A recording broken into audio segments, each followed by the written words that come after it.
welcome to just this little short video on the basics with Kundalini Yoga, just to go through some terms and what they mean, because we'll be using them in the classes. The first one, it's a dristi, which is known as a focal point. So sometimes in the class you'll hear me say, concentrate on the third eye point, which is just focusing here. So all you need to do is close your eyes and you focus on that point there. Again, they call it the third eye point. The optic nerves cross when you start to focus here. They cross where they do is they kind of affect the pineal and pituitary gland. But one of the reasons we focus here is known as one-pointed concentration. So a lot of the time our mind is, it's here, it's there, it's everywhere. So when you're focusing on one point, the mind has less of a tendency to wander off. Focusing on this point, you're not looking for anything. Although, however, now if you were to sit there and just focus on it and breathe long and deep, eventually you might see a little white or a pink dot or a circle. It's different for everyone. But in the classes, we're not looking for that. It's just focusing on that one point. And another thing we would use sometimes in a posture, it is a breath of fire. So again, there's a little tutorial for that. It's this breathing in and out through the nose quite quickly, and the belly, the navel is moving the breath. But like I said, there's a tutorial for that, and you should really look at that if you're not familiar with the breath of fire. It's normally done through the nose. However, if we're coming into cold and flu season here in Ireland, so if your nose was blocked, you can always narrow the lips, make a circle, I should say, do the breath of fire through the mouth if you needed to. Something else that we use in the postures or in the yoga sets, it is a mantra. So man means the mind, and tra is to direct or to flow or to change.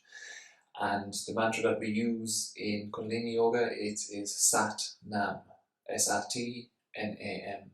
And it's always, well, more or less, it's most of the time it's done silently. So for example, you would, if you're inhaling and exhaling long and deep, you would inhale and silently repeat the word Sat.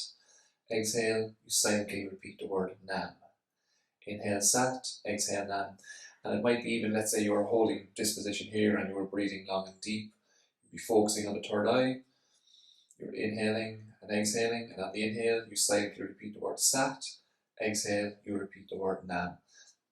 Again, it's specified in some of them, but you can use it in all of them. I use that whenever I do yoga because I teach it.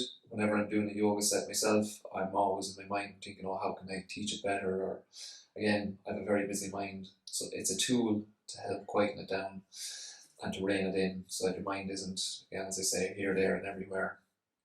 It's just a tool. Again, when you're doing a yoga set and you're using the mantra and focusing on the third eye, it might not seem like it's doing anything. But by the time you're finished the yoga set, you will notice the difference. You'll be in a much quieter place, so you will. So again, these are just tools that you can use when you're doing the sets, doing the postures.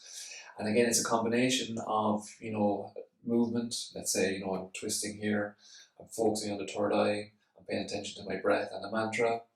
Again, it's a combination of all of these things that make this, I suppose, yoga so effective and so transformative. And another thing that we use in the yoga is a root lock. So root lock, sometimes known as mula band. So at the end of a posture, again, not all the postures, but you might take a deep inhale in, you'll hold the breath and you will squeeze the root lock. So root lock is where you squeeze the anus, the pelvic floor, and you pull the belly button in towards the spine. So it's like squeezing these 3 points. And you would do that with the breath held in and sometimes with the breath held out. Again, it would be instructed at the end of the yoga postures.